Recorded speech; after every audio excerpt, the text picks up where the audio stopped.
There was a day when I sat down and I thought to myself, what happened when men went to the moon in 1969 when Neil Armstrong set his foot on the moon, okay? The only thing they left there was in fact a flag, okay? So I thought to myself, well, a flag is such a symbolic item to any community. And since us here at Henrythejedi have become such a growing community of great artists, I decided, you know what, we deserve a flag to make our mark in the world. So I created this flag here that I decided to call the flag of freedom. Yes, yes, we are free, okay? Yeah, by the way, if you're watching this, I believe you are a Jedi by yourself. You're a Jedi by nature, actually. So it's no secret. Today we are going to be taking a look at creating this ultra-realistic flag simulation inside of 3D Studio Max. So here is a look at what we'll be creating. So as you can see, we have our flag here blowing in the wind beautifully. It's so realistic that some of my friends got scared of looking at it. They thought it was actually a real flag flowing in the wind, okay? So that's the first angle. And then we have different angles that we've rendered for you guys to see just how real it actually looks. We have the next view. So many rendering views just to show you guys just how real this actually looks. We are fooling no one here.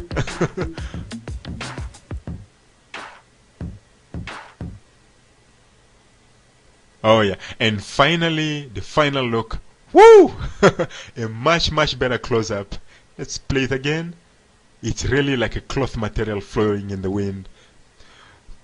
So, if you believe you are free, and if you believe that you'll be a Jedi like us one day, well, put your socks on, or rather, put your lightsaber on, and then let's get started with this amazing video tutorial. One important thing before I forget, guess what? Yes, you can download this video tutorial absolutely free to your hard drive. It's simple. All you gotta do is subscribe to our free newsletter service. It's free to subscribe.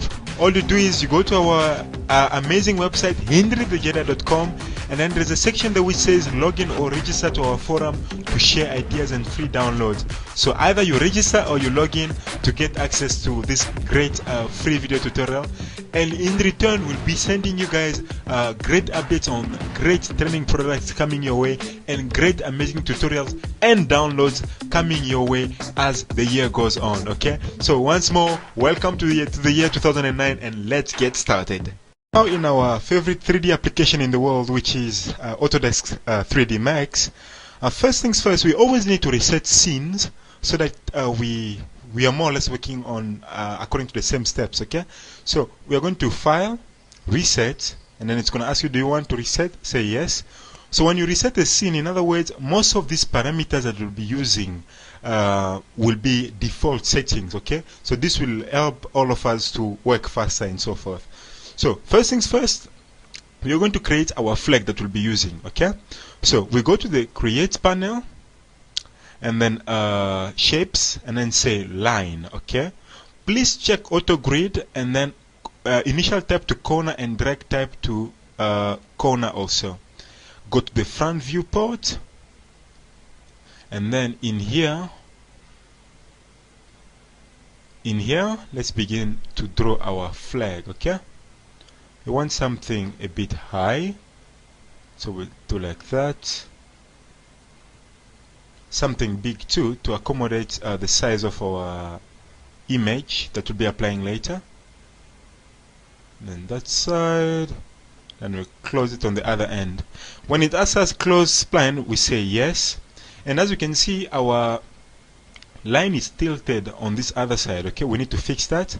We go to the Modify panel, select the vertices, and then click on the Move tool, and then move it a bit upwards so that it's more or less straight lined up. Okay, and this side too, we just simply need to move it a bit like that. Yeah, we just want a straight line. Okay, and then once we've done that, we need to create the pole which will hold our flag. But first, let's call this particular shape here flag. Okay, And then next, let's create the pole that will hold our flag together in position. So we go to the create panel and then we say geometry, or you can always go to create, standard primitives, cylinder, and then here we're simply going to draw our cylinder. Okay, we need to right click on our perspective viewport label and then say edge faces, so that in this way we can see what vertices we're working on. Okay, with our cylinder still selected, let's call it pole, press enter, and then let's increase its height to something a bit higher to hold our flag. Don't be afraid, huh? You can make it as high as you can. In fact, you can even make it reach all the way to heaven, you know, if you want. Anyways, that's of course if there'll be someone up there in heaven holding it for you. Yeah. Okay, let's make it like that. And we select our flag pole, go to the front viewport, and then we're gonna move it upwards so that it can be way at the top here, and then closer to the pole. Okay, but we're not sure about the positioning, so we select our cylinder, right click on the select and move tool, and then right click on all these values so that they turn to 0, so that in this way we know our flag object is exactly at the center of the scene.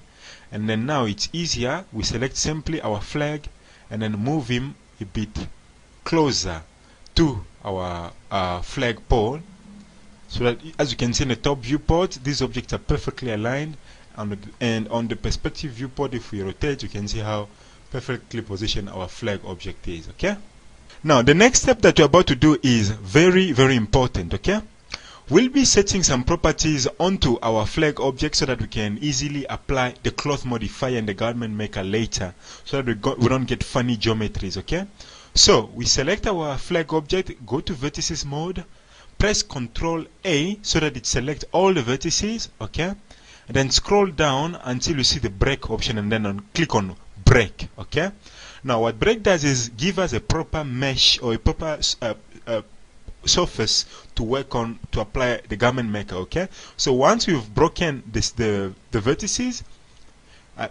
by the way, I don't mean that broken like broken into pieces, but I mean breaking in Max's way of making it easier for us to apply our garment maker now. Okay, so we select our flag object.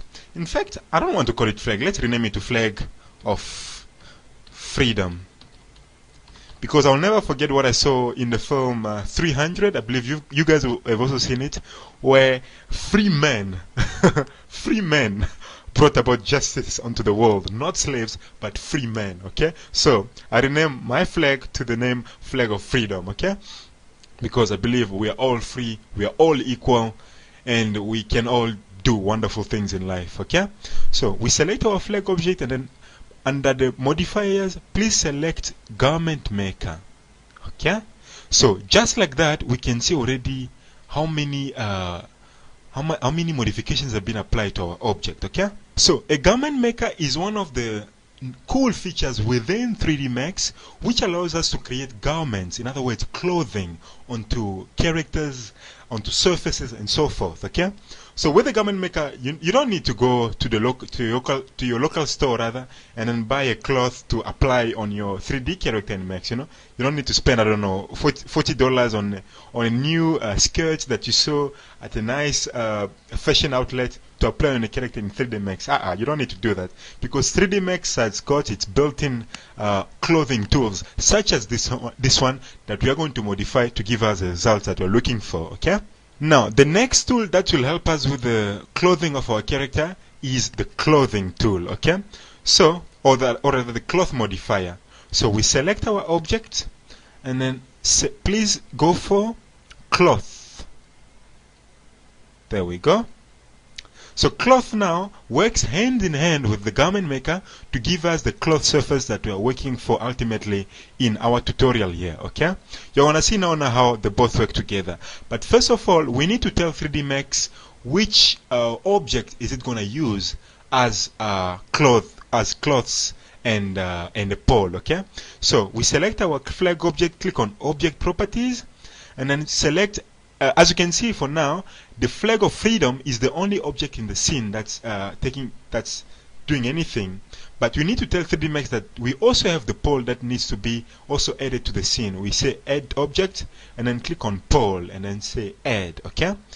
Now 3D Max now knows that there is a pole and then there is a flag which both do different things. Okay. The flag will be there to wave in the wind, and then there is a pole to contain the movement of the flag itself. Now once we've done that, we need to tell 3D Max which object will be the flag, which object will be a cloth. Okay, so we select our flag of freedom and then click on cloth. Okay, so now Max will know that the flag of freedom will behave as a cloth. Okay, and then once we've told Max to use the flag of freedom as a cloth, we need to select the pole and then assign it to collision object. Okay, so now this object will act as the object holding the flag in place. Okay, so basically, let's recap again. The pole will be our collision object, and then our flag of freedom will be a cloth. Okay, once we've done that, we simply click OK. You can always change the properties by clicking again on the object properties and then changing the different settings, but we don't really need to do that. Okay, we are gonna get good results with the default settings as they are within 3D Max. Okay, now as you just saw, we just applied the cloth and the garment maker modifier to our flag of freedom. Okay, now we need to see how do the objects behave once they've been all told to interact in the same environment. So we select our flag and click on simulate. Okay, let me move my window onto this side. As you can see, our flag simply falls forever into a bottomless pit. Okay, if we go back, you can see it simply falls. It's like nothing is holding it. Now we need to fix that. Okay, as you're gonna see, we're gonna fix that now. Simply click on erase simulation. Okay, and then before we go any further, let's change the time configuration by clicking on the time configuration. We want our animation to last a bit longer, so we change ours to 500 frames, and then click on rescale time, and then click OK, and click OK again. Okay, so now we have 500 frames to work with. Okay, now Max needs to know which vertices should stick to the pole itself. So here is what we do. Under the cloth modifier, we click on group. Okay, then let's go to the front viewport, and then we are going to select all the vertices of the flag of freedom that's on this side here. Okay, as you can see, they all turn to red. Now all these vertices will be used to act as a holding point with the flag. In other words, this is where the flag and the pole will be in contact, so that the flag doesn't fall off the ground like it did earlier. Okay, so once you've selected the vertices on this side here, click on make group. Okay, you can leave the name of the group as you want, or you can always call it pole flag group, then click OK. And then once you've done that, we need to click on sim node. Okay, and then this will enable us to select which object should act as the pole. Okay, so once you've ticked on sim node, click on the select by name tool and then select the pole. Okay, click on pick. Okay, so now when we go back to our cloth and we say, okay, let's see from here, simulate. Aha, you can see the flag is falling, but it's holding on to the pole where it's attached to. Okay, so if we were to view this from a different viewport, you can see the flag starts like that and then it falls like a drape. Okay, yeah, there we go. It's falling because we've told it to be attached to the pole. Okay, but then again, we can see there is a problem, which I made sure it's intentionally done, because we can say the flag is falling, but it's still sticking to the body of the pole. We don't want that. A flag in real life doesn't normally behave like that. Normally it flows in the wind. Okay, so we are about to do that now. So let me see how good your knowledge of physics is. Don't worry, you don't need to open your physics book for this particular test. Okay, let me ask you a question. Which kind of particular force do you think affects all objects on Earth? In other words, it affects their motion in the air, okay? It's the same force that helps us fly aeroplanes. It's the same force which, what else does it do? It helps us fly aeroplanes. It helps us fly kites, okay? For those of us who fly kites, it helps us fly in the air, you know?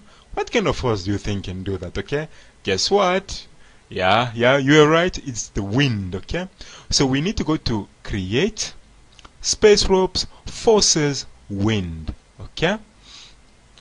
And then we need to create it in the, let's see, in the front viewport, okay?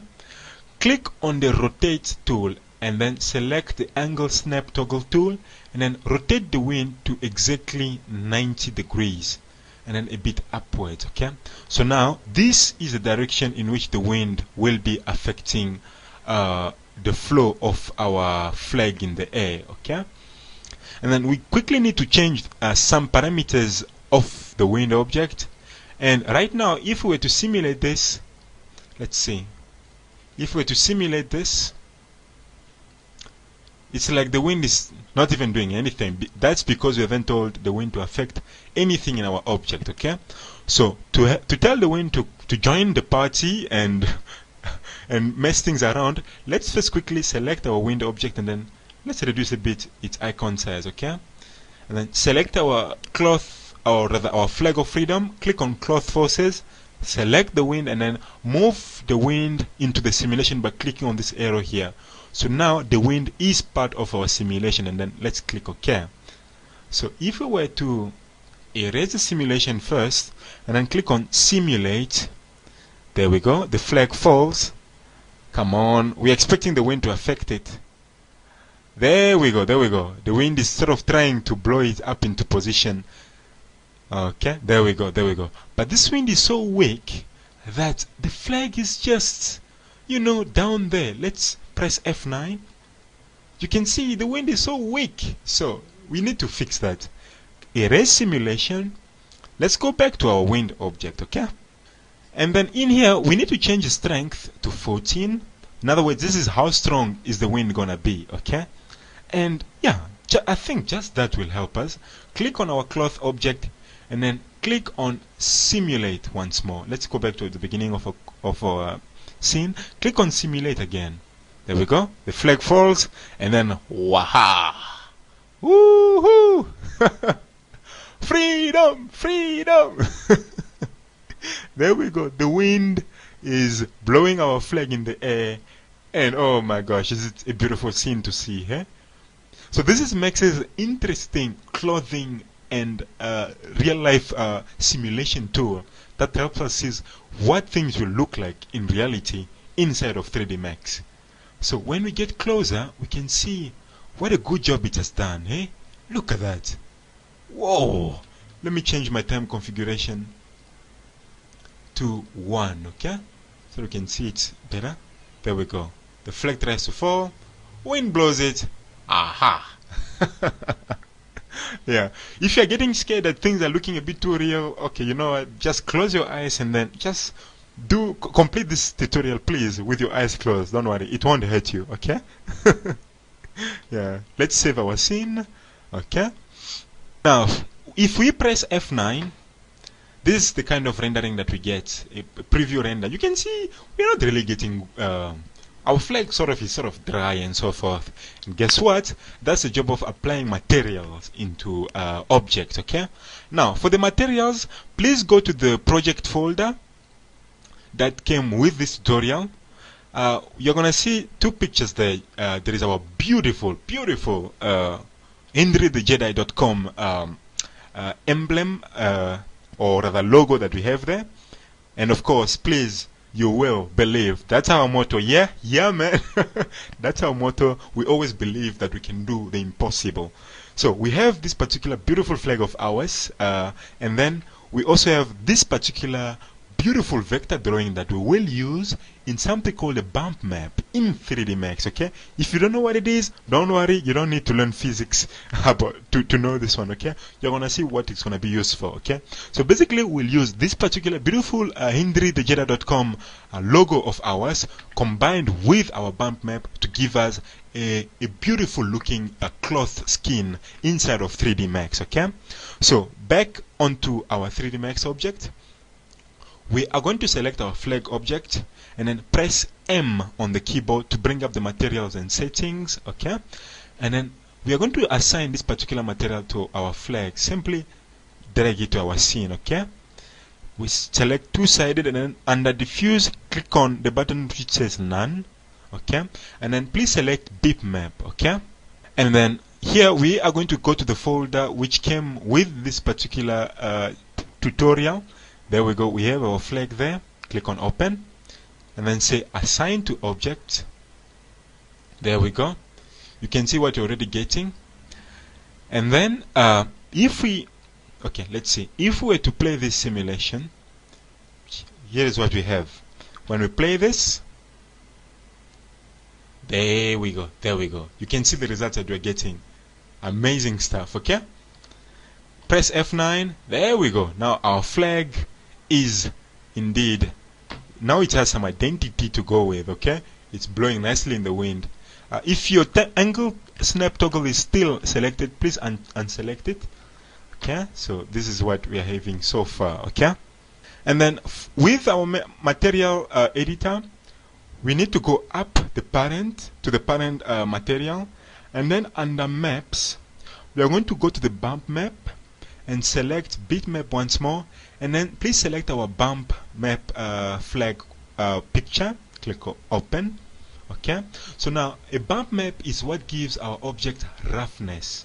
Okay, you can already see the kind of roughness it gave us there in the preview. Now if you are to see this on our picture,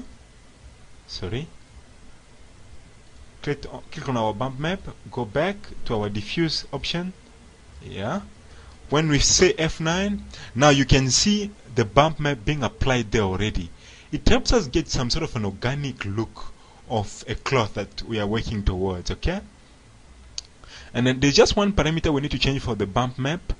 We need to change the amount to 115. Okay, so now it becomes even more, there we go, it becomes even more rougher, you know, not rougher but more in depth and in detail.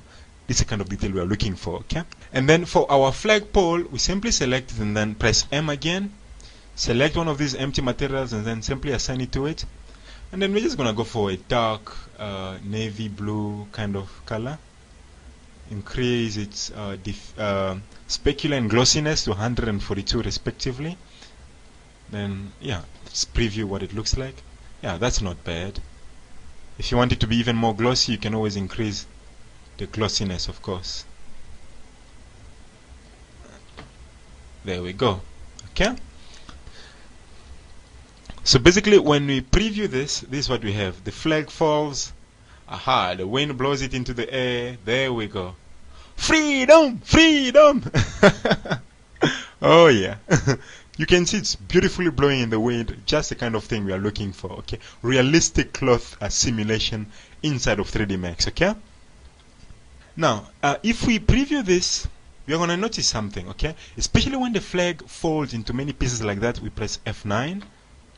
You can see it's rough at the edges. In fact, so badly rough that we need to fix it right now. Okay, so select our flagpole and then under the modifiers, please select Turbo Smooth. Okay, you can see what Turbo Smooth does for us. What Turbo Smooth does is smoothen the surface so many times so that we get a much better looking animation. You can see how smooth it is. And then if you want it even smoother, like in our case, we are going to change the iterations to 2. Okay, now it becomes even more smoother. Look at that. Of course it gives us lots of vertices, but it's much smoother. Let's press F9 and see this. There we go. Much smoothing, much better smoothing taking place. Even if we were to shoot it from this particular angle and we press F9, there we go. We get this cloth looking object in the wind. Okay, beautiful stuff.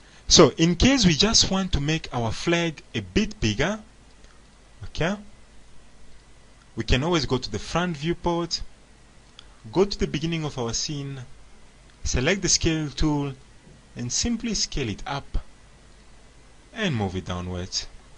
Let's see, smooth plus highlight. Aha! You can see what it gave us here in the front viewport. There we go. Even here in the front viewport, the flag is blowing in the wind very beautifully. Let's see it from this particular angle here. It's like a cloth in the wind, really. There we go. Let's just change our scene settings quickly by going to rendering, environment, and then let's change the ambient color to something a bit grayish, dark grayish, not completely black. Press F9 so that we get a better highlight of our scene when you get really close. There we go. Look at the bump map and the job it does there. Okay. Oh yeah. Yeah. I don't know. Do you mind if I call you guys Spartans? Okay. Okay. Let me do that. Spartans. Prepare for glory, because here is freedom and the flag that represents it. Okay. The flag of freedom from Henrythejedi.com. Okay. Press F9. Whew. If it's too bright, you can always press 8 or go into rendering environment, and then you simply bring back again the darkness. Okay. If the scene is too bright for you. Okay. When it's really rough like that, that's the kind of thing that we get from here. F9. There we go. And of course, please note that you can download this amazing video tutorial absolutely free by subscribing to our free monthly newsletter that you can get on our website. Okay, so basically you can get this video tutorial to your hard drive for free by subscribing to our newsletter service. Okay, so that you can learn at the pace of your own home and at your own speed. Okay.